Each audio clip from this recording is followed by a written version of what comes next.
Edward even went so far as to refer to Meg as the Wicked Duchess and promised to have her name removed from royal annals. Princess Anne and Prince Edward are working together to erase the so-called Wicked Duchess from the royal records, which has Meghan Markle in a panic. Find out what's new from O.M. Scobie's novel Endgame. It seems that Prince Edward and Princess Anne have declared war on Meghan Markle. Following the Meghan and Harry saga will have you aware that, despite resigning from their top royal roles, they are accused of conspiring against the attention-seeking and power-hungry royals. Nevertheless, based on the book, the latest scoop indicates that Princess Anne and Prince Edward are now collaborating to take Meghan out of the royal saga. During their tour to the UK, the sexes were granted entry to Frogmore House, but the Princess and Princess Anne, the late Queen's daughter, convinced King Charles to revoke this privilege.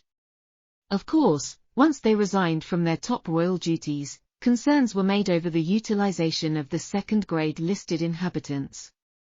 Prince Edward is reportedly worried about the possible effects on Meghan and Harry's mental health, while Princess Anne is seen as a strong proponent of a strict approach. The book continued with a letter expressing Meghan and Harry's profound sadness about the postponement of their children's titles. The drama does not end there. According to the book, King Charles turned down an invitation to Princess Led's christening because of scheduling conflicts, which further heightened tensions between the royal family and the sexes.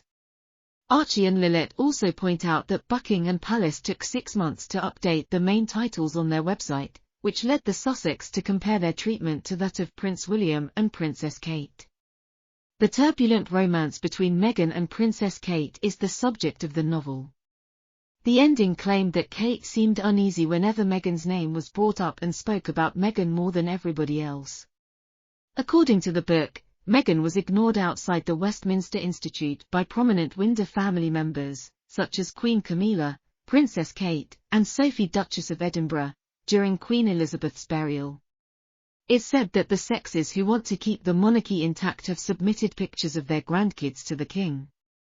The fact that Buckingham Palace have declined to comment on specific passages from the book is noteworthy, since it leaves us all to wonder if these explosive charges are true. What makes more sense than what is being reported?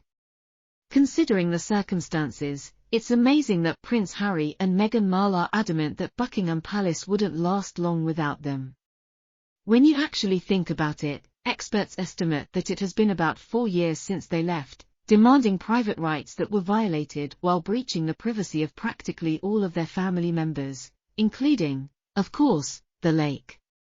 The Queen added that she thought the royal family would never survive and that without Stardust it would become an old dull organization that no one even cared about.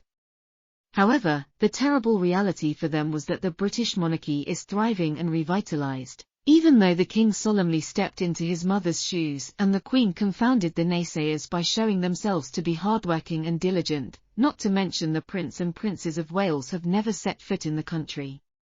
At last, these Sussexes can definitely move on and get the freedom and independence they desire.